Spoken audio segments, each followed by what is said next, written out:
한번 따라하겠습니다. 겸손, 하나님의 뜻이 이루어지는 통로.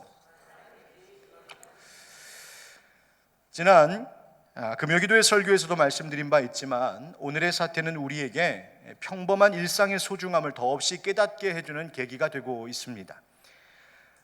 불안함 없이 마음껏 손을 잡고 악수할 수 있는 것이 좋았고, 끌어안으면서 등을 토닥여 인사할 수 있는 때가 좋았습니다.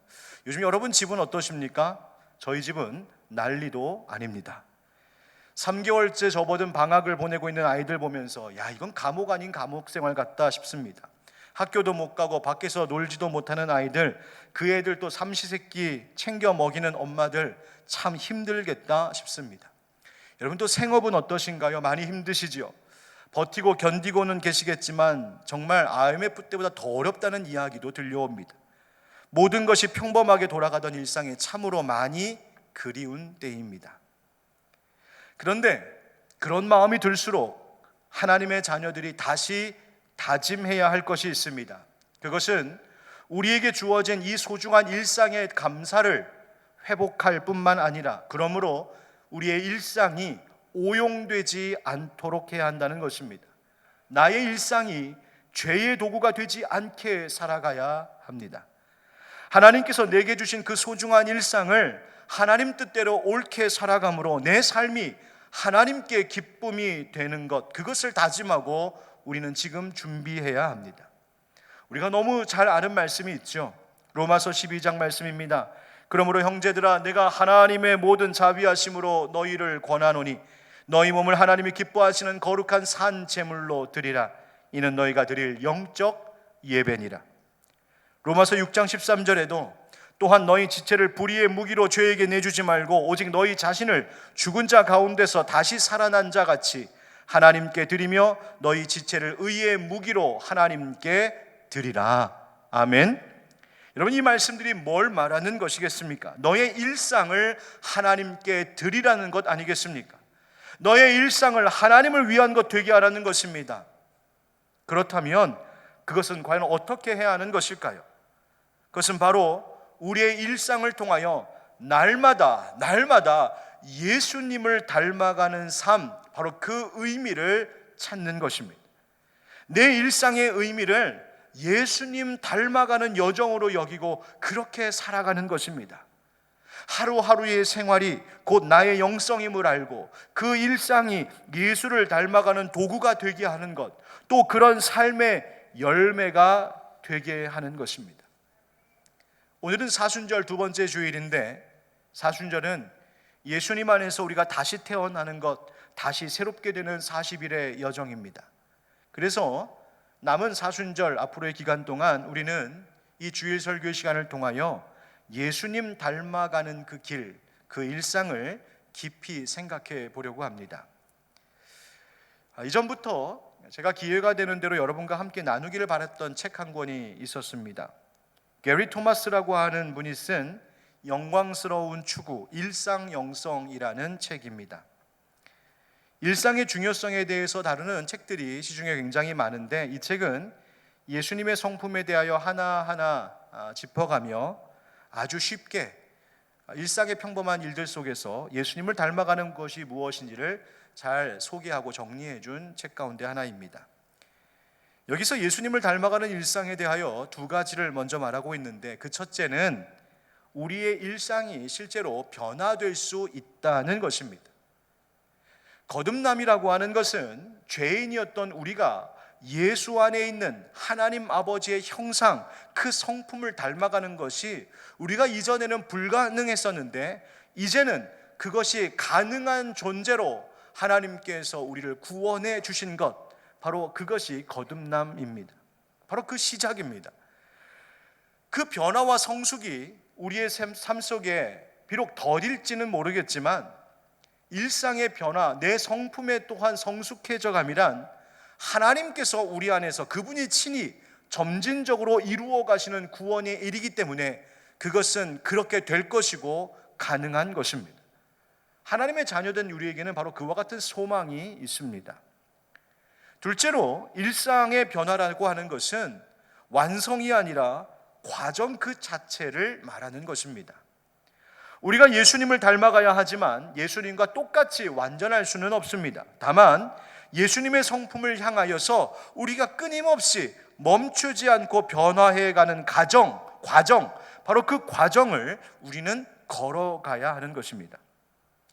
바로 지금 이 자리, 우리가 사는 일상의 자리에서 부족하지만 사랑을 실천하고 겸손을 실천하고 주어진 어떤 것에 순종하기를 애쓰는 것, 과정, 그래서 그 예수님을 닮아가는 길이라고 우리는 표현하는 것이 적절합니다.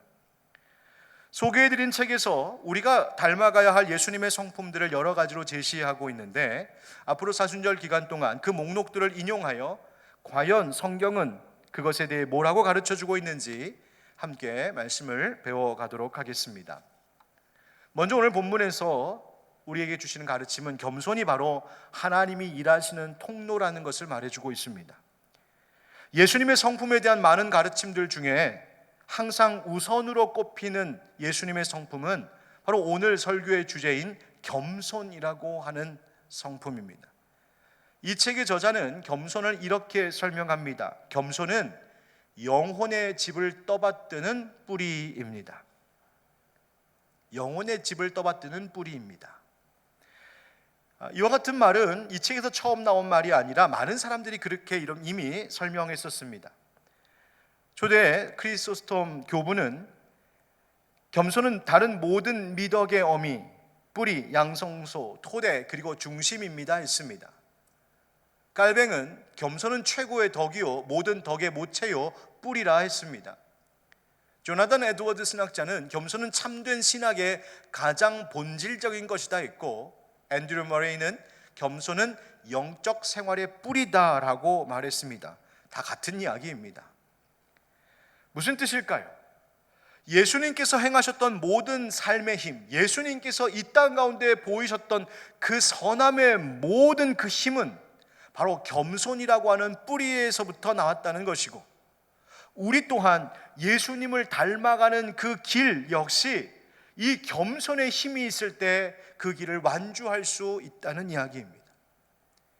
예수님은 참으로 우리에게 겸손의 본을 보이셨습니다. 오늘 말씀에서처럼 하나님과 동등하셨던 분이 이 땅에 사람의 형체로 오셨습니다. 태어나실 때도 가난한 동네 베들레헴 마구간에서 태어나셨고 힘 있는 권력가의 집안이 아니라 목수의 아들로 30년을 사셨습니다. 공생애 동안 가난하고 연약한 자들과 늘 함께 하셨던 것도 예루살렘 입성하실 때에 장군들이 타는 말이 아니라 초라한 나귀 새끼 타고 오신 것도, 그리고 오늘 본문에서 말하듯 십자가에 죽으시기까지 복종하신 것도 다 그분의 겸손의 힘이었습니다. 예수님 우리에게 말씀하셨지요. 마태복음 11장에 나는 마음이 온유하고 겸손하니 나의 멍에를 메고 내게 배우라. 그리하면 너희 마음이 쉼을 얻으리니 이는 내 멍에는 쉽고 내 짐은 가벼움이라 하시니라. 아멘. 겸손의 예수님을 배우라고 하셨습니다. 바로 그것이 우리 마음에 참된 쉼, 안식을 준다 말씀하셨지요. 그래서 바울도 오늘 본문인 빌립보서를 써서 보내면서 그와 같이 말한 것입니다. 5절에 너희 안에 이 마음을 품으라 곧 그리스도 예수의 마음이니, 예수의 마음을 품고 그분의 성품을 배우는 것, 그렇게 예수님을 닮아가는 것, 바로 그것이 하나님 아버지께서 우리를 그분의 자녀로 부르신 이유요 은혜이며 특별한 소명이기도 한다는 것입니다. 이 겸손을 배우고 닮아가는 것, 여러분 이것이 왜 중요할까요? 바로 오늘 설교의 제목과 같이 겸손은 하나님의 뜻이 이루어지는 통로요 하나님의 도구가 되기 때문에 그렇습니다. 앞서 말한 대로 겸손이 모든 영적 생활의 뿌리가 된다는 것과 같은 맥락입니다. 오늘 본문 6절부터 보십시오. 그는 근본 하나님의 본체시나 하나님과 동등됨을 취할 것으로 여기지 아니하시고 오히려 자기를 비워 종의 형체를 가지사 사람들과 같이 되셨고 사람의 모양으로 나타나사 자기를 낮추시고 죽기까지 복종하셨으니 곧 십자가에 죽으심이라. 아멘. 하나님이 세상을 이처럼 사랑하사 독생자를 주셨으니 그래서 그것을 믿는 자는 멸망하지 않고 구원하게 하시겠다, 영생 주겠다라고 하셨던 그 하나님 구원의 뜻, 하나님의 구원의 프로젝트가 바로 예수 십자가의 죽으심을 통하여서 성취되었고, 그 십자가에서 죽으시까지 복종하셨던 것은 그것이 바로 예수님의 겸손이었습니다.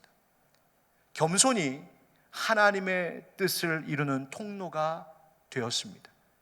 사랑하는 형제자매 여러분, 여러분의 삶 속에, 여러분의 가정과 우리 교회 안에 하나님의 뜻이 이루어지기를 원하신다면 여러분들의 겸손이 하나님의 도구, 하나님의 통로가 되도록 여러분 자신을 내어드리는 그런 우리 모두가 되기를 주의 이름으로 축원드립니다. 그러면 어떻게 겸손을 통하여 하나님이 역사하시는 것일까요? 두 번째, 겸손은 하나님께 대한 온전한 복종입니다. 이것은 하나님께서 우리에게 주시는 지금에 대한 받아들임이라고 말할 수도 있겠습니다. 예수님께서 보이셨던 겸손은 성부 하나님에 대한 겸손이었습니다. 사실 예수님은 그분 자신이 하나님의 본체셨고 하나님과 동등하신 분이다, 본질적으로 같은 분이라는 이야기입니다. 그런데 예수님은 그것을 취할 것으로 여기지 아니하셨다고 말합니다. 자기를 비우시고 성부 하나님께 하나님의 그 계획 속에 자신을 온전히 내어 의탁한 것입니다. 예수님은 이 땅에 오실 때에도 하나님께서 명하시는 그 일, 계획하시는 것을 받아들이셨고, 그분은 십자가에 죽으시는 순간까지도 자신을 하나님께 온전히 맡기심으로 그분의 일들을 받아들이셨습니다. 누가복음 23장 46절에 예수께서 큰 소리로 불러 이르시되 아버지, 내 영혼을 아버지 손에 부탁하나이다 하고 이 말씀을 하신 후 숨지시니라. 아멘. 예수님은 이 땅에 처음 오실 때부터 십자가에 죽으시는 그 순간까지 성부 하나님의 손에 자신을 온전히 의탁하셨습니다. 죽기까지 복종하셨으니, 죽기까지 하나님께 복종, 하나님께 온전히 자신을 의탁한 삶, 바로 그것이 예수님께서 보이신 겸손이었습니다. 죽도록 충성하라 하신 말씀은 죽도록 겸손하라 하시는 말씀입니다. 하나님과 동등하신 분이 그렇게 하나님의 뜻에 복종하셨다면 하물며 하나님의 피조물인 우리는 어떨까요?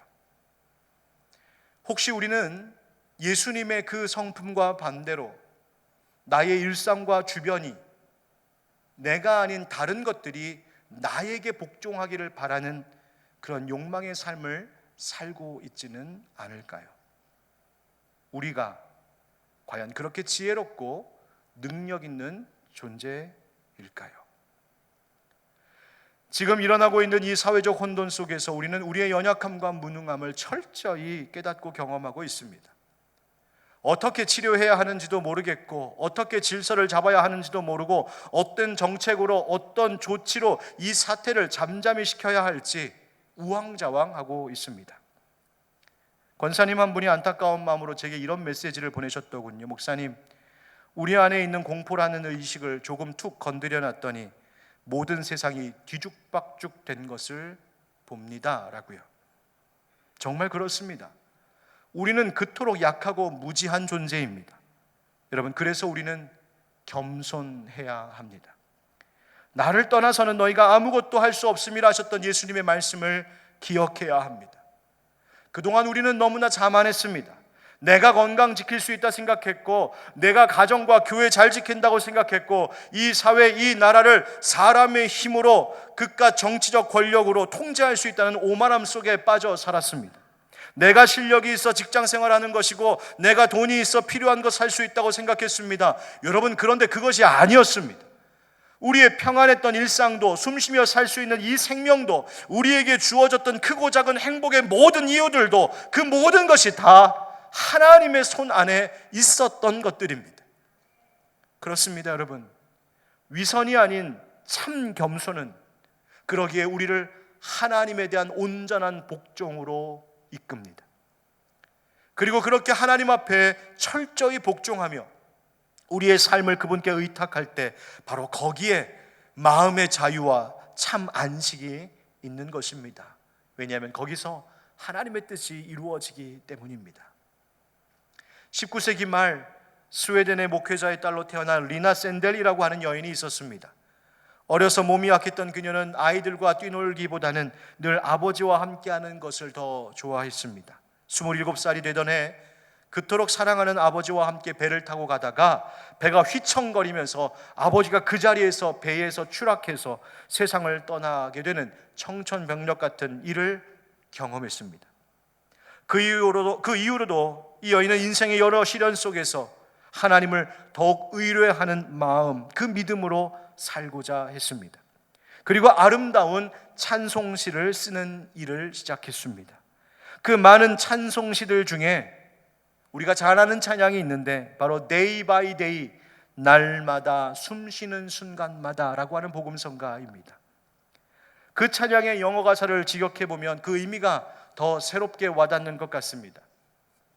날마다 지나가는 모든 순간마다 나의 시련을 만나는 곳에서 내게 주시는 힘을 발견합니다. 지혜 주시는 아버지 하나님을 신뢰하니 내겐 염려하거나 두려워할 이유가 없습니다. 측량할 수 없는 선한 마음을 가지신 주님께서 날마다 그의 가장 좋은 것으로 여기시는 것들로 채워주십니다. 사랑스럽게 고통과 기쁨이라는 일상을, 수고에는 평안과 안식을 함께. 오 주여, 모든 고난 속에서 나를 도우시사 당신의 약속을 신뢰하게 하소서.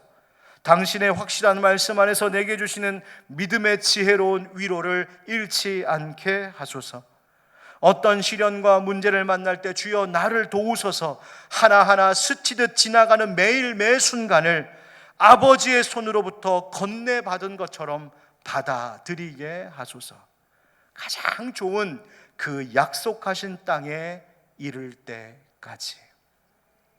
사랑하는 형제자매 여러분, 인생의 시련 속에서도 그 고난마저도 하나님께서 내게 주신 삶의 일부분임을 받아들이는 그 받아들임, 그 복종, 그 겸손함이 있을 때 그 속에 함께 해주시는 평안과 안식, 지혜의 위로를 발견하게 될 줄 믿습니다. 사랑하는 성도 여러분, 그렇게 날마다 매 순간마다 내 일상으로 하나님께 온전히 복종할 줄 아는 겸손한 우리가 되기를 주님의 이름으로 축원드립니다.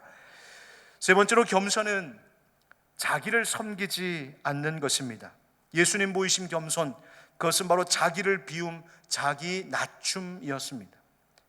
본문에서 자기를 비우셨다라고 할 때 쓰인 말이 케노시스라고 하는 헬라어인데, 이 말은 어떤 통이 완전히 빌 때까지 그 안에 있는 모든 것들을 다 쏟아내는 행위를 일컫는 단어입니다. 케노시스. 그래서 영어 성경은 이것을 made him nothing 이라고 번역했습니다. 즉 예수님이 그 스스로를 자기가 nothing, 아무것도 아닌 존재로 만들어 버렸다라는 뜻입니다. 아무것도 아닌 존재로 자신을 비우고 낮추신 것. 여러분, 우리는 우리 자신이 어떤 의미가 되고자 하는데 참 많은 노력을 기울이며 삽니다. 좋은 부모, 훌륭한 목사, 칭찬받고 승진하는 직장인, 실력 있는 전문가. 내가 어떤 사람으로 인정받고 싶고, 내가 교회나 어떤 그룹에, 어떤 조직에 존재감 있는, 의미 있는 사람이었으면 좋겠고, 주변의 모든 일들이 내가 중심이 되어 내가 생각한 대로 되기를 기대하는 마음이 우리는 참 큽니다. 그러나 그렇게 자기를 위하고 자기를 섬기려는 욕망으로 그것이 지나치게 될 때 우리는 언제나 우리 자신에 대해서 실망하게 되고 그 모든 욕망은 우리를 비참하게 만듭니다. 앞서 소개해드렸던 책에서 저자는 이렇게 말해주고 있습니다. 세상은 당신이나 나를 중심으로 돌아가지 않습니다. 그런 세상을 요구한다면 좌절밖에 남을 것이 없습니다. 겸손의 내적 훈련은 만인과 만사가 내 뜻대로 되어야 한다는 지독히도 비현실적인 기대의 폭정에서 우리를 건져줍니다. 겸손은 내 안에 그런 욕망을 다시 비워내고 또다시 비워내고 나를 더 낮추는 것입니다. 그리고 그것이 나에게 참 안식을 가져다 줌을 경험하는 것이지요. 바로 거기서 하나님의 선하신 뜻이 이루어지는 것입니다. 우리나라 1세대 철학자이자 연세대 명예교수로 지금도 활동하시는 노교수 김형석 교수라는 분을 아마 여러분도 아시리라 생각합니다. 1920년생이시니까 올해 우리 나이로 101살입니다. 그분의 인문학 강좌나 또 지금 정치권에 대한 일침을 가하는 말들도, 그 기사들도 주목할 만하지만, 그가 살아온 삶과 신앙에 대해서 정리한 책에 있는 한 이야기가 생각이 났습니다. 한 번은 이분이 그토록 가고 싶던 이스라엘 성지순례를 가게 되었답니다. 그런데 막상 가보니 가는 곳마다 온통 미신적인 유물과 돈벌이꾼들로 가득한 현지를 목격했습니다. 심지어 예수님이 승천하실 때 밟았던 땅을 지정해 놓고 거기에서 돈을 받는 그런 것까지 보면서 실망이 이만저만 아니었습니다. 그래서 일정 중에 하루는 갈릴리 해변가 잔디밭에 나가 이런 기도를 드렸답니다. 주님, 제가 어렸을 때부터 너무나 간절히 가보고 싶었던 성지를 찾아왔습니다. 그런데 이곳에 주님의 뜻은 남은 바가 없고 모든 것이 우상화되고 성직자로 자처하는 사람들은 돈벌이에 급급하고 있습니다. 이 아픈 마음을 달랠 길이 없습니다. 이런 기도를 드렸다는 거예요. 그런데 그때 주님께서 주시는 조용한 깨달음이 있었답니다. 이런 내용입니다. 너는 왜 여기서 나를 찾고 있느냐? 나는 지금 여기에 있지 않고 한국의 가난한 형제와 더불어 머물고 있으며 삶의 길을 찾지 못하고 있는 젊은이들, 병원에서 치료받지 못하고 있는 병든 사람들, 가난과 굶주림에 허덕이고 있는 버림받은 사람들, 너희들의 사랑과 봉사를 애타게 기다리는 사람들과 더불어 머물고 있다. 더 많은 시간을 지체하지 말고 나와 더불어 일할 수 있는 곳으로 돌아오라. 그래서 다른 곳 더 방문하지 않고 귀국했다고 합니다. 예수님께서 주신 그 깨달음 가운데 이런 말이 마음에 남습니다. 그분이 더불어 머물고 있는 곳, 그분과 더불어 일할 수 있는 곳, 그분의 함께 하심이 나타나고 그분의 역사가 일어나는 곳, 그곳은 저 멀리 이국의 관광지가 아니라 바로 우리 일상 속의 낮은 곳이었다는 사실입니다. 겸손히 나를 비우고 겸손히 나를 낮추어야 갈 수 있고 겸손히 나를 낮추어야 볼 수 있는 그 자리에, 바로 거기에 예수님이 계십니다. 내 안에 있는 것을 끊임없이 덜어내고 더 몸과 마음을 낮춰야 설 수 있는 그 자리에, 바로 거기에서 하나님의 뜻이 이루어지는 것입니다. 사탄이 우리를 넘어뜨리려고 우리 속에 던져놓는 것이 바로 교만입니다. 우리는 다른 사람을 비판하고 정죄해버리는 교만을 버려야 합니다. 하나님이 주신 일상의 일들을 받아들이지 못하고 복종하지 못하는 오만함을 버려야 합니다. 저희 아이들이 지금보다 한참 더 어렸을 때 함께 놀던 기억들을 추억할 때가 있습니다. 근데 가끔 아이들이 아빠 이리 좀 와봐, 나랑 같이 여기 좀 들어와 요청받을 때가 있는데요, 책상 밑에다가 인형들 잔뜩 가져다 놓고 자기 집이라고 아빠를 초대한다고, 또 어서 구했는지 큰 상자 하나 얻으면 그 속에 들어가서 자기 집이라고 아빠 보러 들어오랍니다. 자기들이야 몸집이 작으니 들어가기 쉽지만 큰 덩치의 아빠가 어떻게 그 안에 들어갈 수 있겠습니까? 그래도 들어가 보려고 애쓰는 모습을 보여줍니다. 허리를 굽히고 무릎을 구부리고 몸을 잔뜩 움츠려 들어갑니다. 아니면 상자집은 그냥 머리만 겨우 들이밀 때가 있었습니다. 그런데 그래도 아빠가 그렇게 들어와 있다고 아이는 한박 웃음을 지으면서 좋아했었습니다. 아빠 너무 좋지, 아빠 재밌지. 그 작은 집, 상자집 안에서 행복이 꽃피었었습니다. 하나님은 우리가 그토록 작아지기를, 구부리기를, 낮추기를 원하고 계십니다. 거기에 웃음이 있기 때문입니다. 하나님은 우리의 겸손을 통해서 그분의 뜻을 이루기를 원하십니다. 우리의 그 하나님 앞에서의 복종, 나를 섬기고 나를 위하는 것이 아닌 자기를 비우는 겸손함을 가질 때에 바로 하나님이 주시는 행복과 웃음꽃이 우리의 삶 가운데 피는 것이죠. 그래서 오늘 본문은 이렇게 우리에게 말하고 있습니다.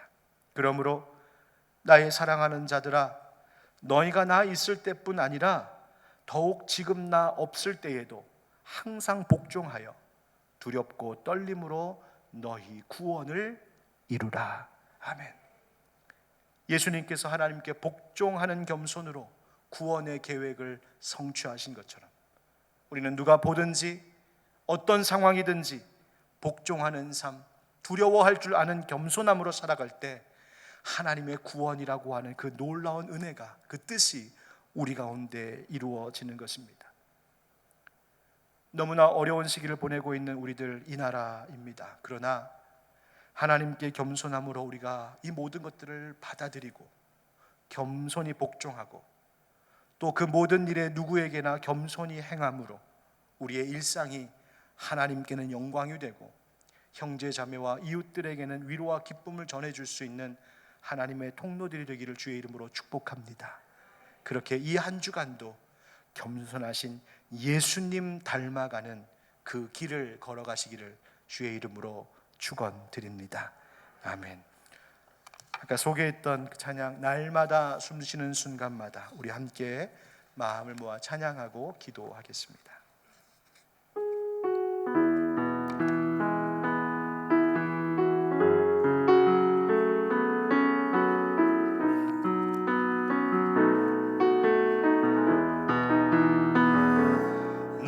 날마다 숨쉬는 순간마다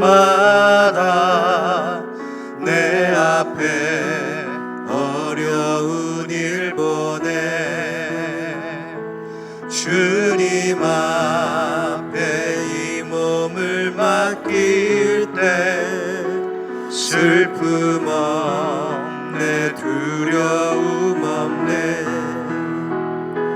주님의 그 자비로운 손길 항상 좋은 것 주시도다. 사랑스레 아픔과 기쁨을 수고와 평화와 안식을 날마다 주님 내 곁에 날마다 주님 내 곁에 계셔 자비로 날 감싸주시네. 주님 앞에 이 몸을 맡길 때 힘주시네, 위로함 주네. 어린 나를 품에 안으시사 항상 평안함 주시도다. 내가 살아 숨을 쉬는 동안 살피신 나 약속하셨. 인생의 어려운 순간마다 인생의 어려운 순간마다 주의 약속 생각해보네.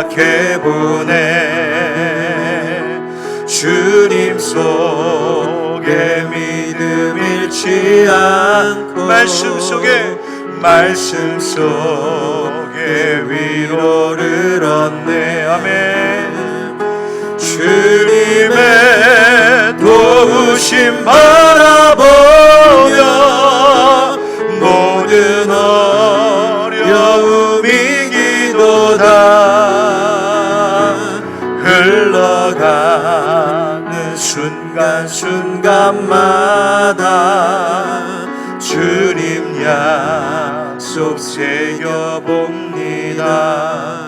우리 이 시간 함께 오늘의 말씀과 또 이 찬양의 고백을 마음에 품고 기도드리겠습니다. 하나님, 우리가 하나님 앞에 그리고 사람들 앞에 참으로 겸손한 자들 되게 하셔서 우리를 통하여 하나님의 뜻이 이루어지게 하여 주시옵소서. 또 코로나19 사태가 빨리 종식되게 하시고 병든 자들은 치료하시고 수고하는 자들에게는 힘을 더하여 주시옵소서. 또 우리 교회의 모든 예배 모임 활동이 완전히 정상화되게 하여 주시옵소서. 우리 함께 이 기도 제목 가지고 우리 함께 간절히 마음속으로 크게 주님 부르며 기도드리겠습니다. 주여, 아버지 하나님 간절히 구하고 원합니다. 아버지 하나님, 우리가 너무나 그동안 사망했습니다.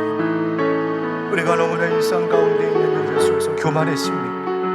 하나님께서 행하시는 그 일들을 받아들이지 못하고 하나님 인정하지 못하고 하나님 모든 것이 나에게 복종하기만을 원하는 어리석음 가운데 빠져 살았습니다. 하나님, 이 어려운 때에 우리의 교만함을 깨닫고 회개하오니 우리를 용서하여 주시옵소서. 하나님, 속히 우리로 하여금 회복하고 정상화된 삶을 살아갈 수 있도록 은혜 베풀어 주시고 이제 우리에게 다시 찾아오는 일상의 삶을 통하여 하나님께 영광 돌리게 하여 주시옵소서. 병든 이 땅을 고쳐 주시옵소서. 수고하는 자들에게 힘을 더하여 주시옵소서. 하나님, 우리에게 위로를 더하여 주시옵소서. 우리의 교회와 모든 것들이 온전히 회복될 수 있도록 하나님 역사하여 주시옵소서.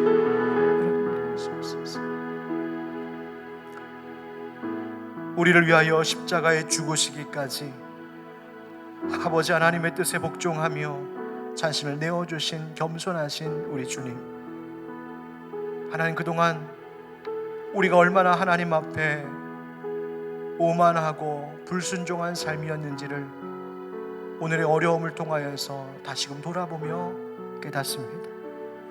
하나님, 겸손할 줄 몰랐고 삶의 모든 것들이 내게 복종하기를 바랬던 우리의 어리석고 악한 욕망을 하나님 용서하여 주시고 우리로 하여금 날마다 숨쉬는 순간마다 우리의 모든 일상 가운데에서 하나님의 선한 것들을 채워주시는 하나님의 그 은혜를 깊이 깨닫고 감사할 줄 아는 겸손한 우리들이 되게 하여 주시옵소서.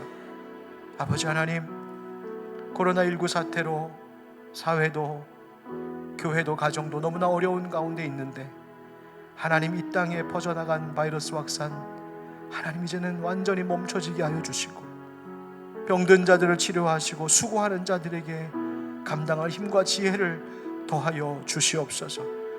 하나님, 이 일로 세상의 교회를 좋지 않게 보는 그런 오해와 안타까운 일이 없기를 간절히 바라고 원합니다. 아버지 하나님, 우리가 다시 모여 예배할 수 있도록 도와주시옵시고 모든 이 땅의 교회 활동들이 온전히 회복되게 하여 주시고 하나님, 이곳에서 함께 마음껏 예배하고 찬양하고 말씀 듣고 기도하고 말씀을 배우고 교제하는, 그리고 나아가 전도하고 선교할 수 있는 하나님, 그 아름다운 일상을 우리에게 회복시켜 주시옵소서. 이 한 주간도 다시 세상으로 나아갑니다. 모든 위험으로부터 사랑하는 우리의 권속들을, 가정을 보호하여 주시고 하나님, 잘 인내하며 견딜 수 있도록 은혜 베풀어 주시옵소서. 예수님의 이름으로 축복하고 기도하옵나이다. 아멘. 지금은 우리 주 예수 그리스도의 은혜와 하나님 아버지의 그 크고 놀라우신 사랑과 성령의 교통하심과 역사하심이 예수님처럼 겸손한 삶을 살기를 다짐합니다. 마음에 고백하며 나아가는 모든 주의 백성들 위해 가정과 일터와 이 나라, 교회, 또 온 세상과 열방 가운데 영원까지 함께 하시기를 간절히 축원하옵나이다. 아멘.